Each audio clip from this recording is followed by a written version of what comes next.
Lah kan ya? Mbak, rewel deh, udah nyetir-nyetir aja tuh lihat ke depan. Selamat pagi, Mbak. Bukan, masa kita diaduin ke polisi? Selamat pagi adik-adik, silahkan keluar sebentar. Dari keterangan Mbak Ogekar, kalian kabur dari sekolah untuk nonton acara musik. Kalau urusan kita kan nggak penting, Pak. Orang cuma mau nonton konser ya. Kalau gitu Mbak Amira bawa mereka ke kantor polisi. Biar nanti saya yang lapor ke kepala sekolah, Mbak. Enggak ada, Pak. Aduh. Oke Jack, Season 2 hanya di Net.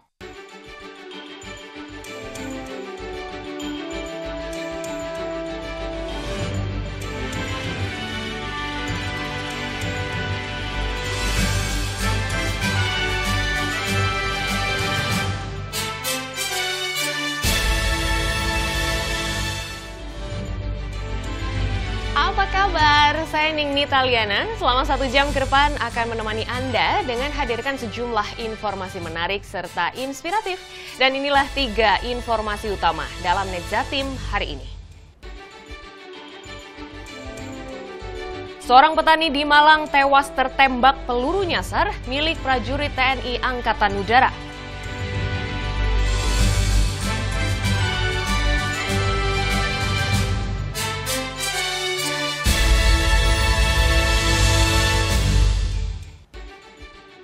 Sidang tuntutan kasus penipuan taat pribadi ditunda karena terdakwa sakit dan tak bisa hadir di persidangan.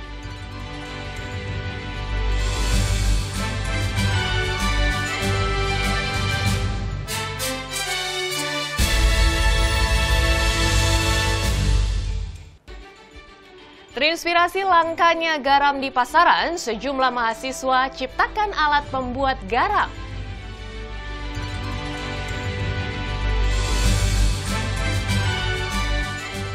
Kita awali informasi pertama, Dinas Peternakan Kota Malang mengobservasi anjing pitbull yang menggigit balita hingga tewas. Observasi ini dilakukan untuk memastikan apakah anjing bernama Sapi ini terjangkit rabies atau mungkin penyakit berbahaya lainnya. 5 petugas Dinas Peternakan dan dokter hewan mengobservasi harian terhadap anjing pitbull yang kini berada di tempat penitipan. Observasi ini dilakukan untuk memastikan apakah anjing bernama Sapi ini terjangkit rabies atau penyakit berbahaya lainnya. Beberapa ciri anjing yang terjangkit rabies diantaranya nafsu makan berkurang, air liur keluar berlebih, takut melihat sinar matahari, dan takut dengan air. Namun selama 2 hari observasi, anjing pitbull yang telah menggigit bocah 8 tahun hingga tewas ini tidak terindikasi rabies. Observasi masih akan dilakukan selama 14 hari sesuai masa inkubasi virus rabies. Setelah kita lihat selama 2 hari ini masih menunjukkan kondisi yang normal, tidak ada gejala-gejala yang menunjukkan gejala anjing gila atau mungkin rabies. Jadi kemarin kita sudah lakukan tindakan selain diobservasi, kita pengambilan sampel darah. Perawatan secara khusus juga tidak dilakukan terhadap anjing pitbull ini. Dalam 2 hari perawatan, petugas tidak melihat adanya keanehan atau perubahan perilaku. Yang selama ini saya tahu tidak ada sih, tidak ada perubahan apa semua. Berarti dia masih tetap normal seperti yang dulu Sapi yang saya kenal yang waktu dirawatkan saya. Sebelumnya, Ramiza Baziga, bocah berusia 8 tahun, tewas akibat serangan anjing jenis pitbull di rumahnya di kawasan Mojolangu, Kota Malang, Jawa Timur. Dugaan sementara pitbull bersikap agresif karena kesulitan beradaptasi saat ditinggal majikannya. Saat korban hendak mengambil boneka yang jatuh di depan kandang, anjing seketika menyerang dan tak kuasa dihentikan oleh sang nenek. Tutu Sugiarto melaporkan untuk Net. Kita beralih ke informasi lain. Setelah diautopsi, korban peluru nyasar di Malang dimakamkan. Korban tewas tertembak peluru nyasar prajurit TNI AU yang sedang berlatih. Setelah 3 jam diautopsi di Rumah Sakit Saiful Anwar, jenazah Buawi dibawa ke rumah duka di Singosari, Kabupaten Malang. Jenazah langsung dibawa ke masjid untuk disolatkan dan langsung dimakamkan. Keluarga korban ikhlas dengan kejadian tersebut dan berharap peristiwa serupa tidak terulang. Sementara polisi dan TNI Angkatan Udara masih menyelidiki kasus peluru nyasar yang menewaskan korban. Ya mungkin akan koneksitas, jadi dari Polres, kemudian nanti dilimpahkan ke AU juga. Tapi kan karena ini masyarakat sipil kan, ya tetap Polres. Nanti tetap koordinasi dengan dari POM. Ya, sebelumnya, seorang petani di Kabupaten Malang tewas terkena peluru nyasar milik prajurit TNI yang sedang berlatih. Peluru diketahui dari senjata laras panjang milik TNI Angkatan Udara, Batalion Komando Paskas 464. Jenazah Buawi, petani asal Taman Harjo, Kecamatan Singosari, Selasa siang diotopsi di Rumah Sakit Saiful Anwar, Malang. Buawi menjadi korban peluru nyasar dari Yanko 464 Wing 2 Paskas yang sedang latihan menembak di lapangan tembak Patriot Sejati. Kronologi persis saya tidak tahu, Mas. Tapi yang jelas dia seorang petani, dia lagi mengerjakan ladangnya. Karena ladang itu memang milik AORI, tanah pripel, Mas. Dari kejadian itu yang pertama saya tahu, ada orang namanya Batrus ke rumah. Melaporkan bahwa si Buawi ini ngakunya kena sasaran peluru. Sementara Komandan Yanko Paskas 464, Mayor M. Misbahul Munir, menyatakan berduka cita atas meninggalnya warga sipil akibat latihan menembak itu. Ia tegaskan prosedur peringatan bagi warga sipil telah mereka lakukan sebelum latihan menembak dimulai. Karena saya sebagai Komandan Satan tentunya saya bertanggung jawab tentang kejadian ini terkait dengan warga yang menjadi korban pada saat pelaksanaan latihan. Proses sedang dilaksanakan dan tadi saya juga sudah ngecek ke TKP, memang ya mohon maaf itu secara prosedur kita juga sudah laksanakan. Pihak TNI Angkatan Udara juga membantah wilayah yang digunakan petani untuk bercocok tanam merupakan wilayah kerjasama sehingga memperbolehkan warga untuk berada di lokasi tembak. Tutus Sugiarto melaporkan untuk NET. Petugas gabungan dari BNN, Kepolisian, TNI, dan Satpol PP di Kota Mojokerto gelar razia narkoba di tempat-tempat hiburan malam. Hasilnya, 4 pengunjung dinyatakan positif konsumsi obat-obatan penenang. Satu persatu pengunjung rumah karaoke di kawasan Jalan Majapahit, Kota Mojokerto digeledah barang bawaannya oleh petugas gabungan dari BNN, Kepolisian, TNI, dan Satpol PP. Penggeledahan ini bagian dari razia narkoba di tempat-tempat hiburan malam. Hasilnya, petugas tidak temukan satupun jenis narkoba yang dibawa atau disimpan oleh pengunjung. Tapi dari hasil tes urin yang dilakukan, ada 4 pengunjung dinyatakan positif mengonsumsi obat-obatan penenang jenis benzo. MK sama Geraha Kopi. Untuk MK yang positif 4. Benzo. Itu cewek atau cowok? Laki-laki semua. Nanti akan hari Senin kita lakukan asesmen. Terus yang di Geraha Kopi, Bu? Yang di Geraha Kopi masih nihil, Mas. Pengunjungnya juga sepi. Razia narkoba dilakukan untuk menekan peredaran narkoba di tempat-tempat hiburan malam. Muhammad Mufid melaporkan untuk NET. Sidang tuntutan kasus penipuan taat pribadi ditunda karena terdakwa sakit dan tak bisa hadir di persidangan. Informasinya sesaat lagi, NET Jatim segera kembali.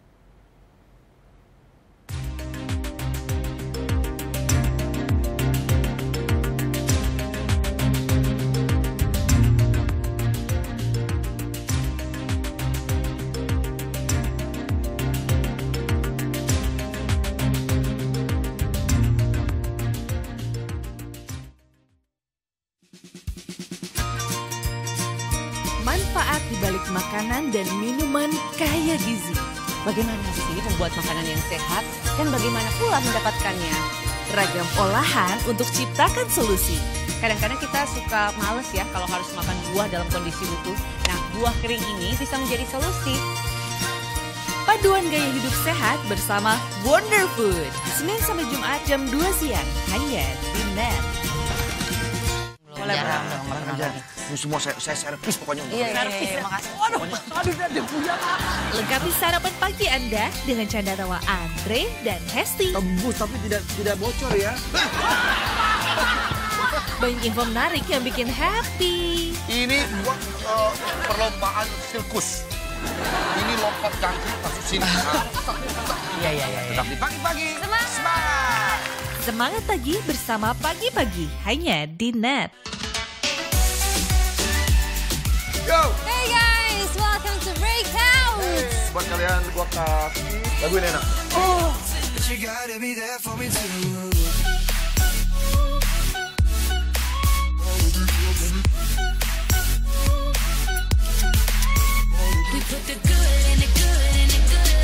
Thank you. Gua Boy William, sampai ketemu lagi next time.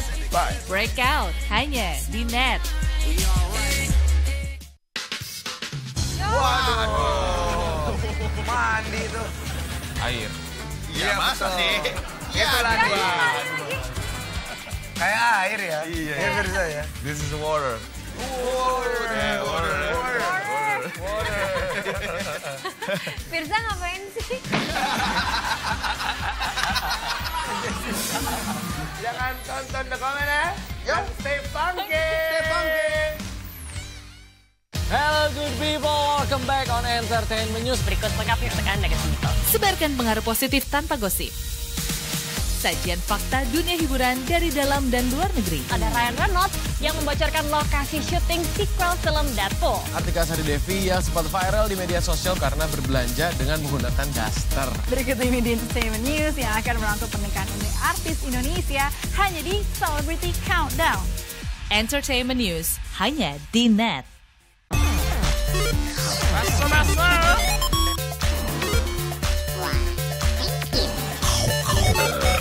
Oke, Bun. Sate.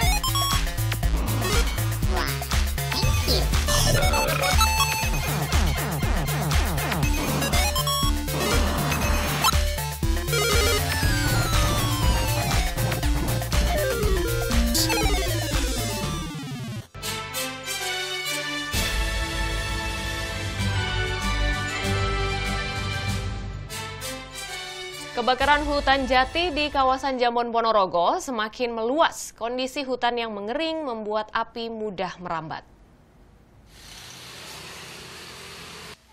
Kebakaran hutan jati Tan Alba di Kecamatan Jambon Ponorogo makin meluas.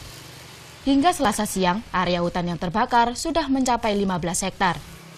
Kondisi hutan yang mengering akibat musim kemarau membuat api mudah merambat. Selain merusak vegetasi, kebakaran juga berpotensi merusak sumber mata air di hutan. Dampak yang dirasakan yang jelas ya masalah air, Mas.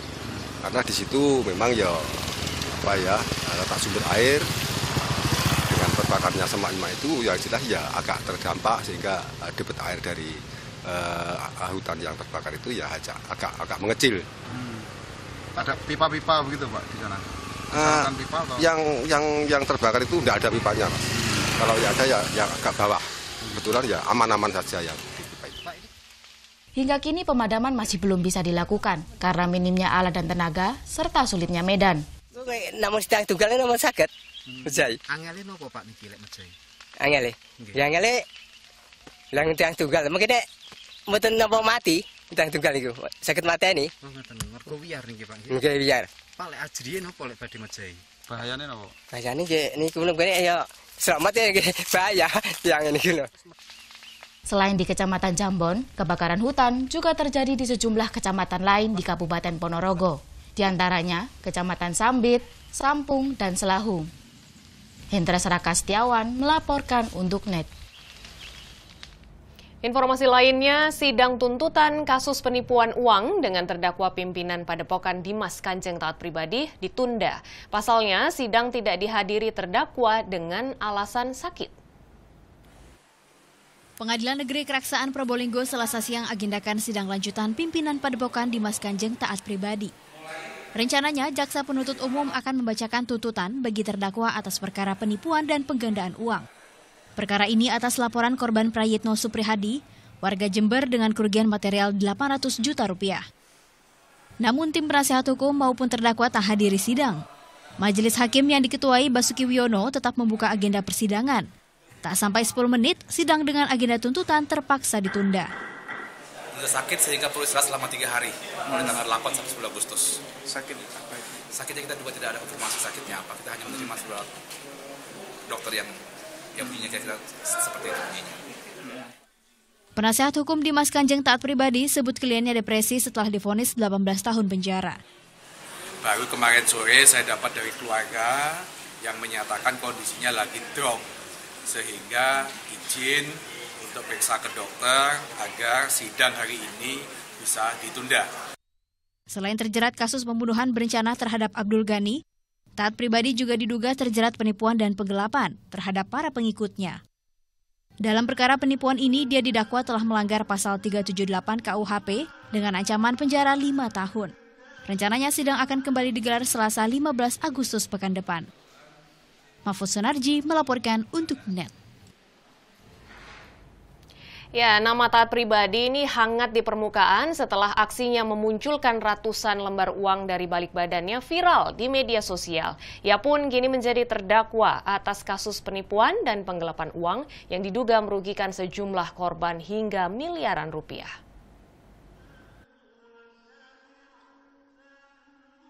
Video Taat Pribadi mengeluarkan ratusan lembar uang dari balik badannya viral di media sosial. Dalam beberapa video yang tersebar, sambil mengenakan jubah putihnya, ia melakukan trik tersebut berulang kali. Aksi itu ia lakukan di Padepokan Dimas Kanjeng yang dipimpinnya di Desa Wangkal, Kecamatan Gading, Probolinggo, Jawa Timur. Kontroversi pun membuntuti, terutama saat kasus pembunuhan yang menewaskan 2 mantan pengikutnya terkuak. Di samping itu tak ada bukti otentik yang mengonfirmasi keaslian uang yang dimunculkannya dalam video. MUI pun menyatakan ajaran Taat Pribadi di padepokannya sebagai ajaran musyrik alias menyekutukan Tuhan. Kasus pidana penipuan dan penggelapan bergulir saat Polda Jatim dan Bareskrim Polri menetapkan Taat Pribadi sebagai tersangka tahun 2016 silam. Berdasarkan laporan sejumlah korban, total nilai kerugian yang diderita tak tanggung-tanggung hingga lebih dari 28 miliar rupiah. Membela diri, Taat Pribadi pun muncul dalam video yang dipamerkan pengacaranya M. Soleh Juli lalu. Tanpa jubah, tanpa singgasananya yang biasa, ia kembali melakukan aksinya. M. Soleh mengklaim Taat memunculkan berlembar-lembar duit beragam mata uang asing, mulai dari rupiah, rial, hingga euro. Sementara persidangan kasus penipuan dan penggelapan uang masih berlanjut, Taat Pribadi pun telah divonis bersalah membunuh bekas Ketua Umum Padepokan Dimas Kanjeng Abdul Ghani dengan vonis 18 tahun penjara. Tim Liputan melaporkan untuk NET. Dari Surabaya, polisi tangkap pelaku pencurian dan pembobolan kantor sebuah perusahaan pembiayaan. Penangkapan dilakukan setelah pelaku mengunggah hasil curiannya di media sosial Facebook. 2 orang kakak beradik ini terpaksa harus kumpul dalam satu sel di Mapolsek Wonocolo, Surabaya. Keduanya ditangkap dan ditahan setelah terbukti mencuri dan membobol kantor sebuah perusahaan pembiayaan. Barang yang dicuri 3 BPKB dan uang 14 juta rupiah. Penangkapan dilakukan setelah salah satu pelaku mengunggah foto BPKB hasil curiannya ke media sosial Facebook. Alasannya agar bisa diambil kembali oleh pemiliknya. Kenapa? Balikan apa dijual? Kembalikan. Tebusan. Minta tebusan itu ya? Minta tebusan Mas. Minta tebusan berapa kamu? Enggak ada. Nah, terus niatmu apa untuk disosmedkan? Kembalikan aja. Masa kembalikan aja? BPKB ini di sosmednya tadi. Nah, dari itu kita selacak. Memang dia ini punya tempat kebetulan berdekatan dengan tempat ini. Toko ini. Korban punya toko ini sebelahnya adalah warung kopi. Oh, bukan karyawan ini? Bukan. Nah, dia sering pinjem dan kunci toko itu dari pihak ini kakaknya ini sudah tahu kunci bahwa itu kuncinya toko itu. Nah, itu diduplikat. Kedua tersangka kini masih jalani pemeriksaan di Mapolsek Wonocolo, Surabaya guna penyelidikan lebih lanjut. Yuda Wardana melaporkan untuk NET. Jika Anda ingin berlibur sembari berkegiatan seru di tepi sawah dan menikmati sejuknya udara, Anda bisa datang ke desa wisata di Kabupaten Malang. Nah, ada apa saja di sana? Informasinya sesaat lagi, usai jeda berikut ini.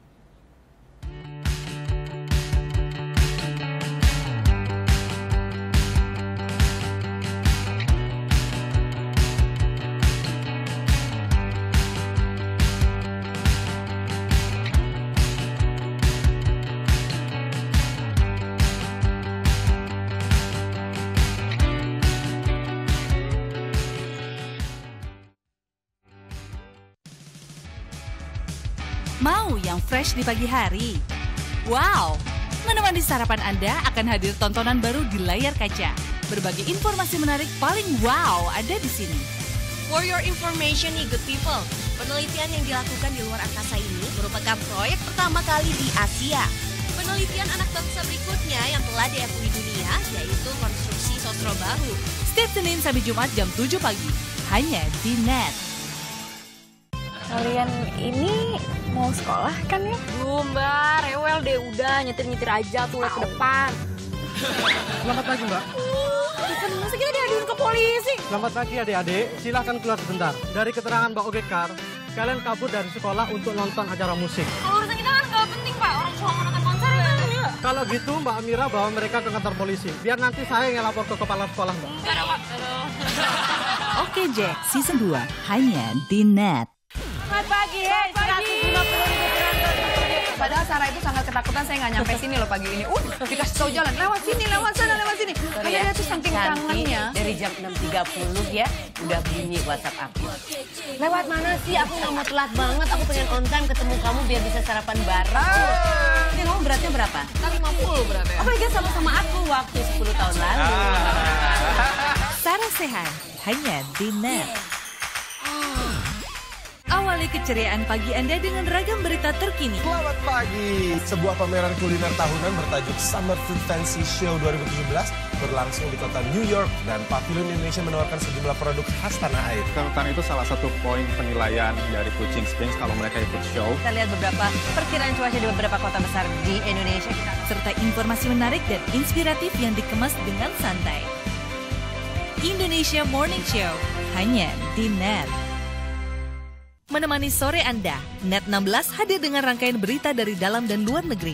Selamat sore, NET 16 hari ini kembali hadir bersama saya Tommy Fajar. Dan saya Rahma Hayuningdia. Dari sudut yang berbeda, kami antarkan berita teraktual, cepat dan akurat. IHSG dapat dimanfaatkan semaksimal mungkin untuk pertumbuhan ekonomi Indonesia.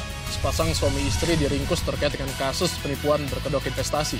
Selama menjalankan aksinya, pelaku telah meraup miliaran rupiah. NET 16, setiap hari jam 4 sore, hanya di NET. Penonton. Punten. Lagi sakit ya. Kenapa sakit? Lagi sakit udah. Sakit apa? Gue meringkuk.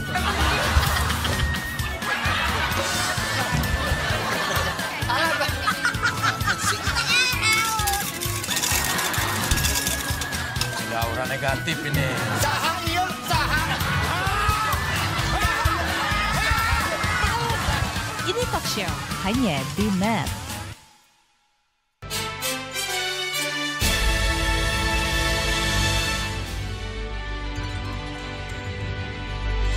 Terima kasih Anda masih bersama kami. Jika Anda ingin berlibur sembari berkegiatan seru di tepi sawah dan menikmati sejuknya udara, Anda bisa nih mencoba datang ke desa wisata di Kabupaten Malang. Namanya Desa Pujon Kidul. Desa ini menawarkan potensi alam yang mengagumkan. Yuk kita lihat bersama-sama seperti apa sih konsep wisatanya.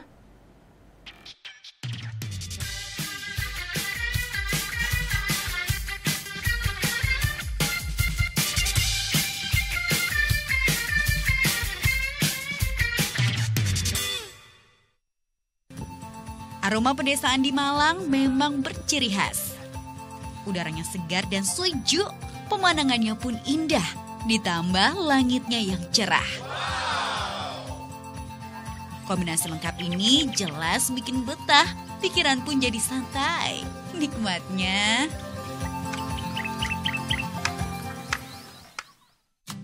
Eits, biar tambah seru menikmati pemandangan, saya akan melakukan cara ini nih. Yap, berkuda. Iya. Dengan menunggangi si Karina, si kuda tangguh ini, saya pun menyusuri petak sawah dan kebun-kebun yang subur.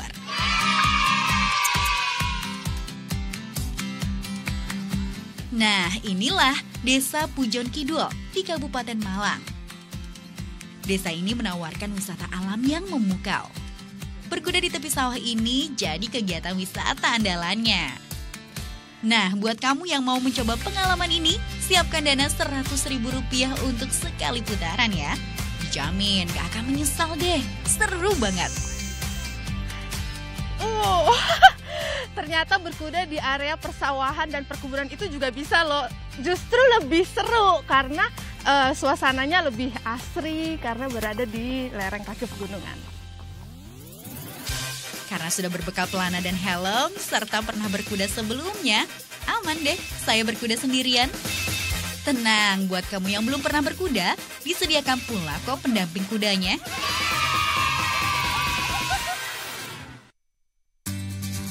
Desa Pujon Kidul ini juga terkenal loh dengan produksi susu sapinya. Sebagian besar warganya berprofesi sebagai peternak sapi perah. Ada 800 keluarga yang punya peternakan sapi di sini. Nah, kegiatan memerah tentu jadi atraksi wisata menarik juga yang ditawarkan kepada pengunjung. Seperti ini nih, cuci bersih tanganmu. Puting sapi yang bersih juga dioleskan minyak agar tangan licin dan puting sapi tidak lecet ketika diperah. Tahu nggak sih ternyata susu sapi kalengan yang sering kita beli itu asalnya ya dari susu sapi di daerah Pujon Kidul ini. Mereka itu memang berkualitas tinggi banget, jadi menghasilkan susu yang bagus juga. Nah ini tadi saya udah belajar gimana memerahnya, ternyata nggak susah loh. Setiap pagi dan sore, pemerahan satu ekor sapi mampu hasilkan susu segar sekitar 7 liter setiap harinya. Tuh, bayangkan berapa banyak susu yang dihasilkan jika setiap peternakan punya setidaknya 25 ekor sapi. Melimpah kan? Wow! Makanya, sudah jadi pemandangan umum tiap sore di Pujon Kidul, masyarakat mengirimkan susu hasil perahannya ke koperasi setempat. Nantinya, susu-susu ini akan diolah kembali di pabrik susu. Eits, jangan salah. Walaupun di desa, di sini juga ada tempat keren loh. Kayak ini nih, Cafe Sawah namanya. Di kedai yang baru dibuka tahun 2016 lalu ini, gazebo-gazebo mungil dan bunga-bunga disusun sedemikian rupa hingga jadi spot foto favorit. Ha, kece deh. Di sini, saya pun bisa bersantai dan menikmati semilir angin. Deretan Gunung Dorowati, Anjasmoro, Arjuno, dan Gunung Kawi. Segarnya. Setelah tadi berkegiatan yang seru-seru, sekarang saya mau menghabiskan waktu dengan bersantai di kafe yang berada di tengah-tengah sawah ini. Apalagi ditemani pemandangan yang indah banget, bikin seger mata. Dari Aurora, Aji Dwi Pramono, Evan Irawan melaporkan untuk NET. Kami akan jeda sejenak dan tetaplah di NET Jatim karena sejumlah informasi menarik lainnya akan kami hadirkan usai jeda berikut ini. Di antaranya razia narkoba yang digelar di sejumlah tempat hiburan malam. Sesaat lagi.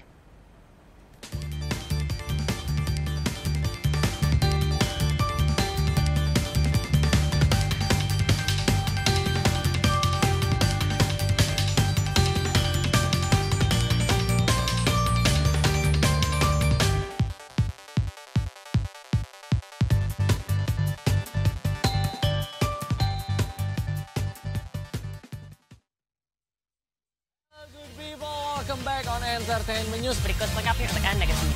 Sebarkan pengaruh positif tanpa gosip. Sajian fakta dunia hiburan dari dalam dan luar negeri. Ada Ryan Reynolds yang membocorkan lokasi syuting sequel film Deadpool. Artika Sari Devi yang sempat viral di media sosial karena berbelanja dengan menggunakan daster. Berikut ini di Entertainment News yang akan merangkum pernikahan unik artis Indonesia hanya di Celebrity Countdown. Entertainment News hanya di NET. Mau yang fresh di pagi hari? Wow! Menemani sarapan Anda akan hadir tontonan baru di layar kaca. Berbagai informasi menarik paling wow ada di sini. For your information nih good people, penelitian yang dilakukan di luar angkasa ini merupakan proyek pertama kali di Asia. Penelitian anak bangsa berikutnya yang telah diakui dunia yaitu konstruksi sosro bahu. Setiap Senin sampai Jumat jam 7 pagi, hanya di NET. Manfaat di balik makanan dan minuman kaya gizi. Bagaimana sih membuat makanan yang sehat dan bagaimana pula mendapatkannya? Ragam olahan untuk ciptakan solusi. Kadang-kadang kita suka males ya kalau harus makan buah dalam kondisi utuh. Nah, buah kering ini bisa menjadi solusi. Paduan gaya hidup sehat bersama Wonder Food. Senin sampai Jumat jam 2 siang, hanya di NET. Menemani sore Anda, NET 16 hadir dengan rangkaian berita dari dalam dan luar negeri. Selamat sore, Net 16 hari ini kembali hadir bersama saya Tommy Fajar. Dan saya Rahma Hayuning Dia. Dari sudut yang berbeda, kami antarkan berita teraktual, cepat dan akurat. IHSG dapat dimanfaatkan semaksimal mungkin untuk pertumbuhan ekonomi Indonesia. Sepasang suami istri diringkus terkait dengan kasus penipuan berkedok investasi. Selama menjalankan aksinya, pelaku telah meraup miliaran rupiah. Net 16, setiap hari jam 4 sore, hanya di Net.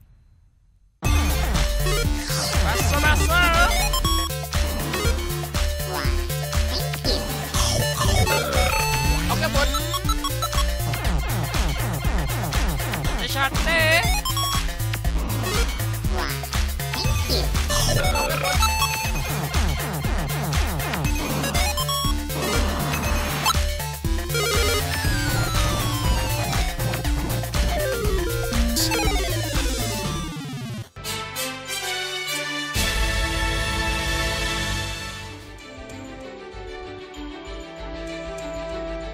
Jenazah mantan Gubernur Jawa Timur Mayor Jenderal TNI Purnawirawan Basofi Sudirman Selasa siang dimakamkan. Pemakaman dilakukan secara militer sebagai penghormatan terakhir untuk almarhum.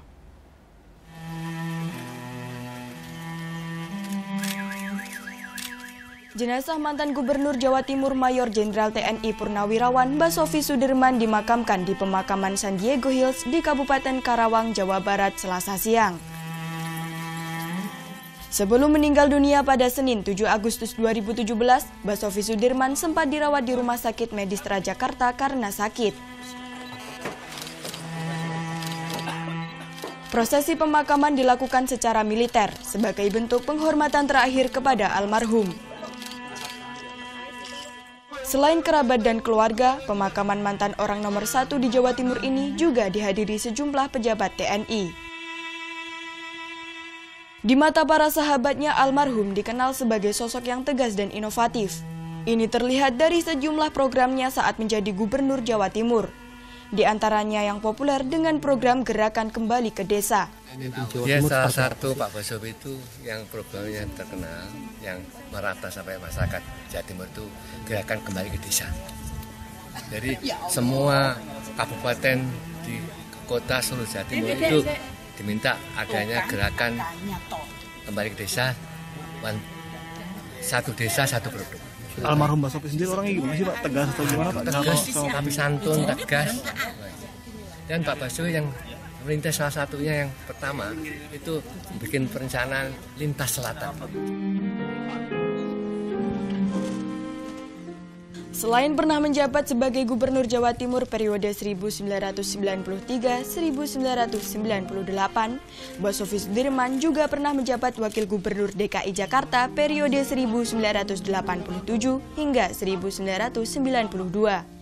Selain dikenal sebagai seorang politisi, Basofi Sudirman juga pernah ikut memopulerkan single lagu dangdut yang berjudul Tidak Semua Laki-Laki.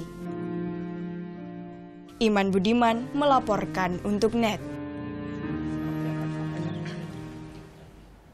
Beralih ke Malang, setelah diautopsi, korban peluru nyasar di Malang dimakamkan. Korban tewas tertembak peluru nyasar prajurit TNI AU yang sedang berlatih. Setelah 3 jam diautopsi di Rumah Sakit Saiful Anwar, jenazah Buawi dibawa ke rumah duka di Singosari, Kabupaten Malang. Jenazah langsung dibawa ke masjid untuk disolatkan dan langsung dimakamkan. Keluarga korban ikhlas dengan kejadian tersebut dan berharap peristiwa serupa tidak terulang. Sementara polisi dan TNI Angkatan Udara masih menyelidiki kasus peluru nyasar yang menewaskan korban.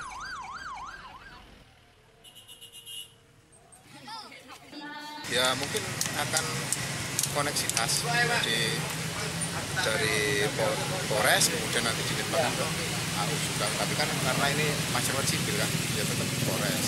Nanti tetap koordinasi dengan dari POM. Ya, sebelumnya seorang petani di Kabupaten Malang tewas terkena peluru nyasar milik prajurit TNI yang sedang berlatih. Peluru diketahui dari senjata laras panjang milik TNI Angkatan Udara, Batalion Komando Paskas 464. Jenazah Buawi, petani asal Taman Harjo, Kecamatan Singosari, Selasa siang diotopsi di Rumah Sakit Saiful Anwar, Malang. Buawi menjadi korban peluru nyasar dari Yanko 464 Wing 2 Paskas yang sedang latihan menembak di lapangan tembak Patriot Sejati. Kronologi persis saya tidak tahu Mas, tapi yang jelas dia seorang petani, dia lagi mengerjakan ladangnya. Padahal ladang itu memang milik Auri, tanah pripel Mas. Dari kejadian itu yang pertama saya tahu, ada orang namanya Badrus ke rumah, melaporkan bahwa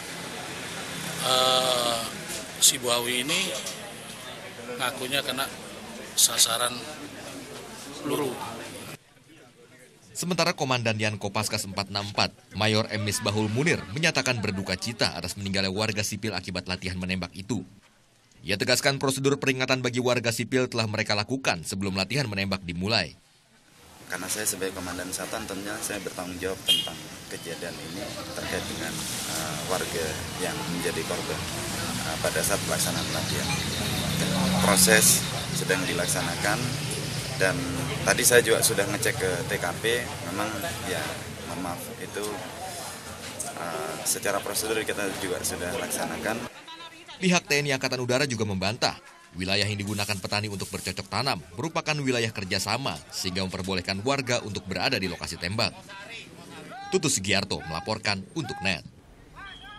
Ya, masih dari Malang, Dinas Peternakan Kota Malang ini mengobservasi anjing pitbull yang menggigit balita hingga tewas. Observasi ini dilakukan untuk memastikan apakah anjing bernama Sapi ini terjangkit rabies atau penyakit berbahaya lainnya. 5 petugas Dinas Peternakan dan dokter hewan mengobservasi harian terhadap anjing pitbull yang kini berada di tempat penitipan. Observasi ini dilakukan untuk memastikan apakah anjing bernama Sapi ini terjangkit rabies atau penyakit berbahaya lainnya. Beberapa ciri anjing yang terjangkit rabies diantaranya nafsu makan berkurang, air liur keluar berlebih, takut melihat sinar matahari, dan takut dengan air. Namun selama 2 hari observasi, anjing pitbull yang telah menggigit bocah 8 tahun hingga tewas ini tidak terindikasi rabies. Observasi masih akan dilakukan selama 14 hari sesuai masa inkubasi virus rabies. Setelah kita lihat selama 2 hari ini masih menunjukkan kondisi yang normal, tidak ada gejala-gejala yang menunjukkan gejala anjing gila atau mungkin rabies. Jadi kemarin kita sudah lakukan tindakan selain diobservasi, kita pengambilan sampel darah.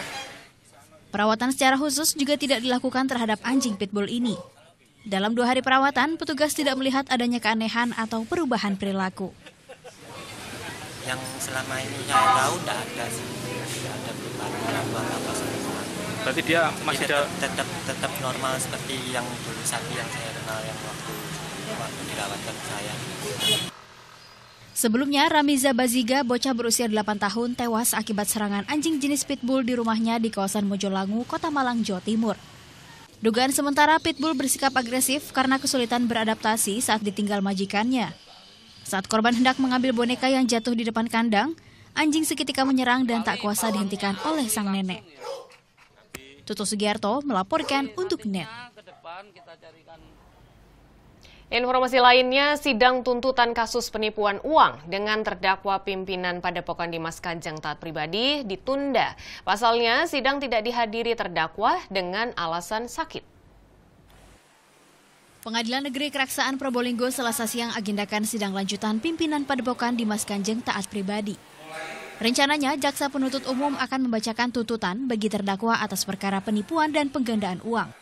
Perkara ini atas laporan korban Prayitno Suprihadi, warga Jember dengan kerugian material 800 juta rupiah. Namun tim penasihat hukum maupun terdakwa tak hadiri sidang. Majelis hakim yang diketuai Basuki Wiono tetap membuka agenda persidangan. Tak sampai 10 menit, sidang dengan agenda tuntutan terpaksa ditunda. Sudah sakit sehingga perlu istirahat selama 3 hari, mulai tanggal 8 sampai 10 Agustus. Sakit? Sakitnya kita juga tidak ada konfirmasi sakitnya apa, kita hanya menerima surat dokter yang bunyinya kira-kira seperti itu bunyinya. Penasihat hukum Dimas Kanjeng Taat Pribadi sebut kliennya depresi setelah divonis 18 tahun penjara.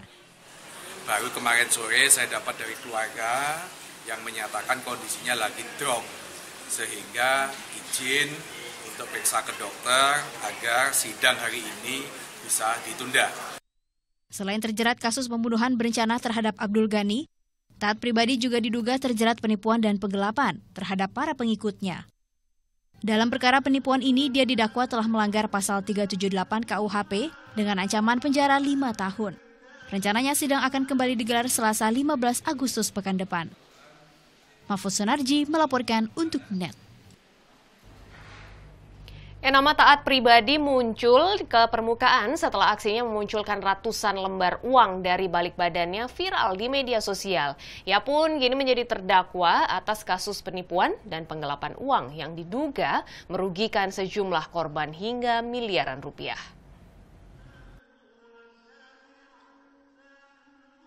Video Taat Pribadi mengeluarkan ratusan lembar uang dari balik badannya viral di media sosial. Dalam beberapa video yang tersebar, sambil mengenakan jubah putihnya, ia melakukan trik tersebut berulang kali. Aksi itu ia lakukan di Padepokan Dimas Kanjeng yang dipimpinnya di Desa Wangkal, Kecamatan Gading, Probolinggo, Jawa Timur. Kontroversi pun membuntuti, terutama saat kasus pembunuhan yang menewaskan 2 mantan pengikutnya terkuak. Di samping itu tak ada bukti otentik yang mengonfirmasi keaslian uang yang dimunculkannya dalam video. MUI pun menyatakan ajaran Taat Pribadi di padepokannya sebagai ajaran musyrik alias menyekutukan Tuhan. Kasus pidana penipuan dan penggelapan bergulir saat Polda Jatim dan Bareskrim Polri menetapkan Taat Pribadi sebagai tersangka tahun 2016 silam. Berdasarkan laporan sejumlah korban, total nilai kerugian yang diderita tak tanggung-tanggung hingga lebih dari 28 miliar rupiah. Membela diri, Taat Pribadi pun muncul dalam video yang dipamerkan pengacaranya M. Soleh Juli lalu. Tanpa jubah, tanpa singgasananya yang biasa, ia kembali melakukan aksinya. M. Soleh mengklaim Taat memunculkan berlembar-lembar duit beragam mata uang asing, mulai dari rupiah, rial, hingga euro. Sementara persidangan kasus penipuan dan penggelapan uang masih berlanjut, Taat Pribadi pun telah divonis bersalah membunuh bekas Ketua Umum Padepokan Dimas Kanjeng Abdul Ghani dengan vonis 18 tahun penjara. Tim Liputan melaporkan untuk NET. Dari Surabaya, polisi tangkap pelaku pencurian dan pembobolan kantor sebuah perusahaan pembiayaan. Penangkapan dilakukan setelah pelaku mengunggah hasil curiannya di media sosial Facebook. 2 orang kakak beradik ini terpaksa harus kumpul dalam satu sel di Mapolsek Wonocolo, Surabaya.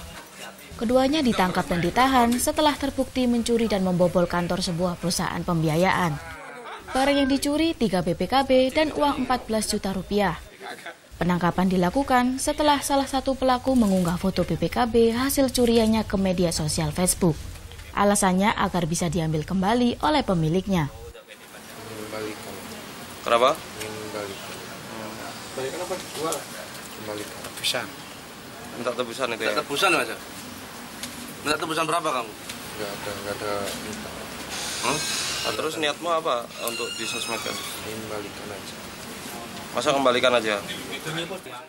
BPKB ini di sosmednya tadi, nah, dari itu kita selacak. Memang dia ini punya tempat kebetulan berdekatan dengan tempat ini, toko ini. Korban punya toko ini sebelahnya adalah warung kopi. Oh, bukan karyawan ini? Bukan. Nah, dia sering pinjem dan kunci toko itu dari pihak ini kakaknya ini sudah tahu kunci bahwa itu kuncinya toko itu. Nah, itu diduplikat. Kedua tersangka kini masih jalani pemeriksaan di Mapolsek Wonocolo, Surabaya guna penyelidikan lebih lanjut. Yuda Wardana melaporkan untuk NET.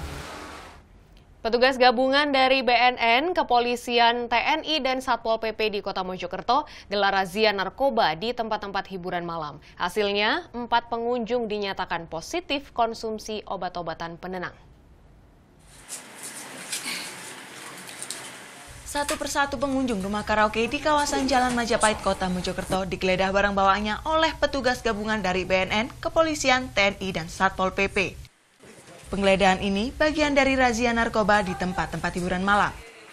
Hasilnya, petugas tidak temukan satupun jenis narkoba yang dibawa atau disimpan oleh pengunjung.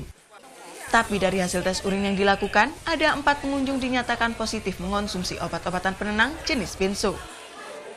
MK sama Geraha Popi. Untuk MK yang positif 4. Benzo. Itu cewek atau cowok? Laki-laki semua. Nanti akan hari Senin kita lakukan asesmen. Terus yang di Geraha Popi, Bu? Yang di Geraha Popi masih nihil, Mas. Pengunjungnya juga sepi. Razia narkoba dilakukan untuk menekan peredaran narkoba di tempat-tempat hiburan malam. Muhammad Mufid melaporkan untuk NET. Kebakaran hutan jati di kawasan Jambon, Ponorogo semakin meluas. Kondisi hutan yang mengering membuat api mudah merambat. Kebakaran hutan jati dan alba di Kecamatan Jambon, Ponorogo makin meluas. Hingga Selasa siang, area hutan yang terbakar sudah mencapai 15 hektar. Kondisi hutan yang mengering akibat musim kemarau membuat api mudah merambat. Selain merusak vegetasi, kebakaran juga berpotensi merusak sumber mata air di hutan. Yang dampak yang dirasakan yang jelas ya masalah air, Mas. Karena di situ memang letak sumber air dengan terbakarnya semak-semak itu yang jelas ya agak terdampak sehingga debit air dari hutan yang terbakar itu ya agak mengecil. Ada pipa-pipa begitu, Pak, di sana? Pipa atau? Yang terbakar itu tidak ada pipanya, Mas. Kalau yang ada ya agak bawah. Kebetulan ya aman-aman saja yang di pipa itu. Hingga kini pemadaman masih belum bisa dilakukan karena minimnya alat dan tenaga serta sulitnya medan. Namun sedang tunggalnya namun sakit. Mejai. Angele nopo Pak niki lek mejai? Angele.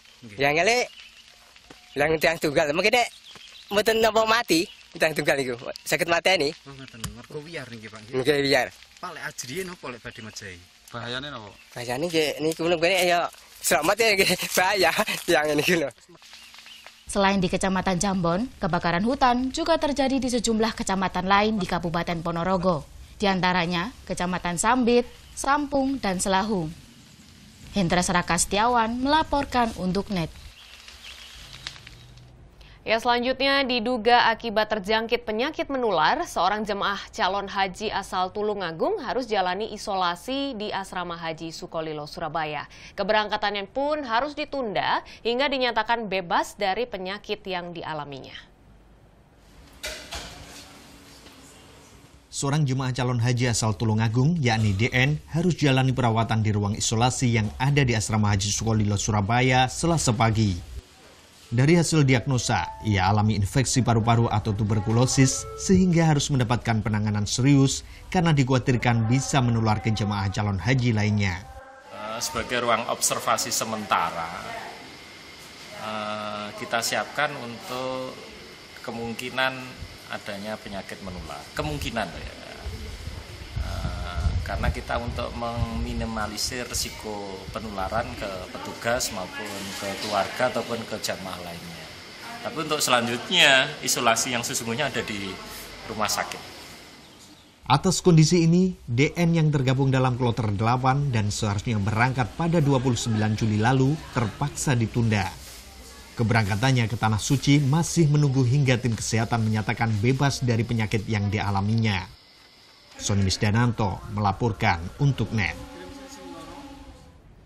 Terinspirasi langkanya garam di pasaran, sejumlah mahasiswa ciptakan alat pembuat garam. Informasinya sesaat lagi, NET Jatim segera kembali.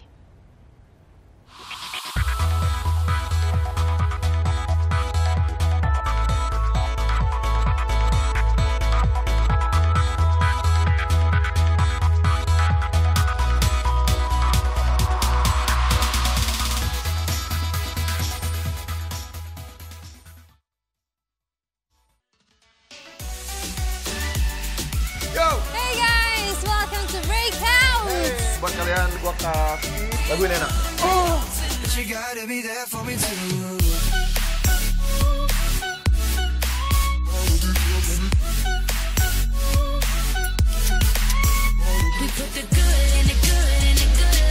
Thank you. Gua Boy William, sampai ketemu lagi next time. Bye. Breakout hanya di NET. Boleh semua saya servis pokoknya. Iya, makasih. Aduh, dia punya. Lengkapi sarapan pagi Anda dengan canda tawa Andre dan Hesti. Tembus tapi tidak bocor ya. Banyak info menarik yang bikin happy. Ini buat perlombaan sirkus. Ini lompat jangkrik masuk sini. Iya. Tetap di pagi-pagi. Semangat. Semangat pagi bersama Pagi-Pagi hanya di NET.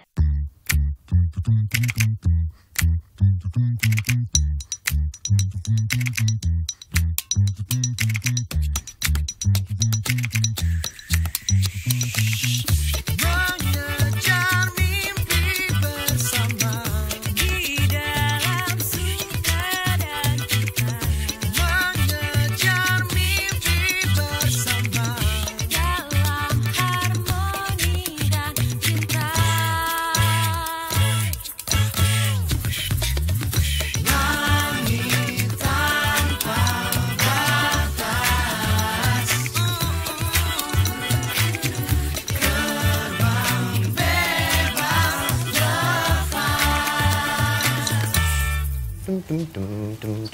Madeo.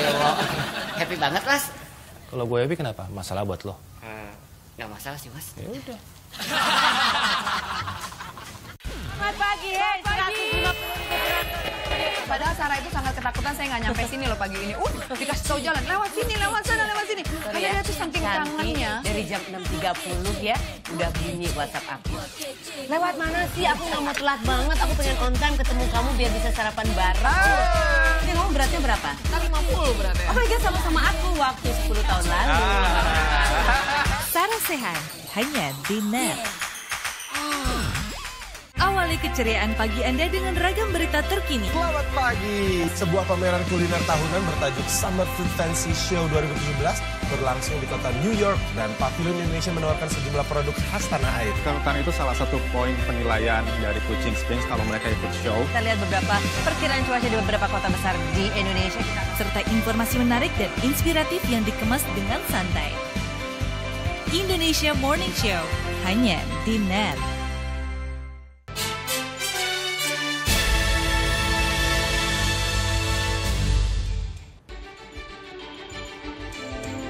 Masih di Net Jatim, seorang mahasiswa di Surabaya ini berhasil ciptakan inovasi baru dengan membuat kompor penghasil energi listrik. Alat yang dinamakan kompor termoelektrik generator atau TEG ini mampu menyimpan daya hingga 43 watt.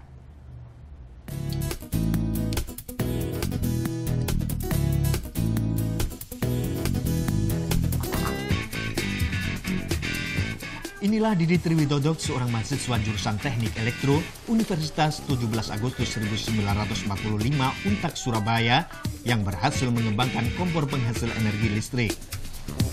Untuk bisa menghasilkan tegangan listrik, ia menciptakan perbedaan suhu yang tinggi antara panas dan dingin, sehingga ia memanfaatkan air es untuk dialirkan pada sisi luar kompor.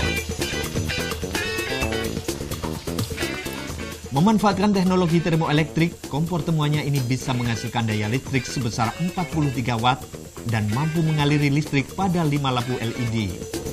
Fungsinya dia bisa buat masak, terus penghasil listrik. Yang ketiga adalah untuk mengisi baterai atau aki. Jadi energi yang tersimpan bisa dipakai di waktu yang lain ketika kompor sedang tidak digunakan untuk memasak. Termoelektrik itu sendiri sebenarnya itu sebagai cooler. Cuman di sini saya balik, jadi dia saya jadikan generator. Yang prinsip kerjanya adalah melewati perbedaan panas. Dalam membuat ini, Didit membutuhkan waktu cukup lama, mulai dari riset hingga desain yang cukup sulit. Dengan dosen pembimbing dari kampusnya, ia pun akhirnya berhasil selesaikan karyanya meski belum sempurna. Karena ini masih menjadi satu, sehingga ini masih ada imbas, yang dingin bisa mengimbas ke panas, sehingga masih belum sebetulnya perbedaan temperaturnya antara suhu dingin dan suhu panas ini masih bisa diperlebar lagi, sehingga dimungkinkan tegangannya akan, perkiraan kami ini akan menjadi lebih tinggi lagi. Kompor penghasil listrik ini dirancang dengan biaya sekitar 8 juta rupiah. Namun, ke depan kompor ini akan lebih dikembangkan dan bisa lebih hemat, terutama untuk daya listrik yang dihasilkan agar bisa lebih maksimal. Sony Bisdananto melaporkan untuk Net. Selanjutnya tak kalah kreatif, ini ada seorang mahasiswa Universitas Muhammadiyah Surabaya yang juga berhasil menciptakan inovasi baru. Terinspirasi kelangkaan garam di beberapa daerah di Indonesia, mereka menciptakan alat pemisah garam dari air laut. Dan alat yang diberi nama Pelita ini beroperasi menggunakan tenaga matahari. Banyaknya petani garam gagal panen akibat cuaca yang tidak menentu menginspirasi Zainal Abidin, mahasiswa jurusan Teknik Elektro Fakultas Teknik Universitas Muhammadiyah Surabaya ini, lalu mengembangkan alat pengubah air laut menjadi garam. Pengolahan air laut tenaga surya yang disingkat Pelita dioperasikan menggunakan tenaga surya. Sebelum proses pengolahan air laut menjadi garam dan air tawar, alat terlebih dahulu dipanaskan selama minimal 4 jam. Tujuannya mendapatkan energi matahari untuk ditampung dalam aki. Energi dibutuhkan untuk proses destilasi atau pemisahan garam dan air tawar. Dalam penelitian ini, 200 ml air laut yang diolah selama 1 jam berubah menjadi air tawar 180 ml dan garam 10 gram. Kalau manual itu garamnya kotor. dan masih kristal-kristal besar. Ini garamnya sudah putih bersih dan tidak kristal atau sudah halus. Meski tidak terpengaruh dengan cuaca, alat ini masih harus dikembangkan agar mampu mencukupi skala produksi yang dibutuhkan. Ke depan akan kita kembangkan lebih lagi terkait ini kan masih berupa produk skala kecil begitu. Nah, kita mau lihat efektivitas dari produk ini ketika nanti kita tempatkan di luar. Proses penelitian dan perakitan alat ini dilakukan selama 3 bulan. Selain itu, bisa mengolah air laut menjadi garam. Alat ini juga bisa untuk memenuhi kebutuhan air bersih, terutama di daerah pesisir pantai. Sony Wisdananto melaporkan untuk NET.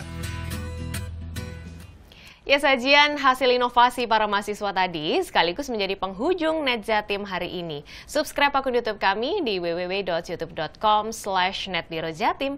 Kulo Ning Nitaliana pamit, matur suwun dulur.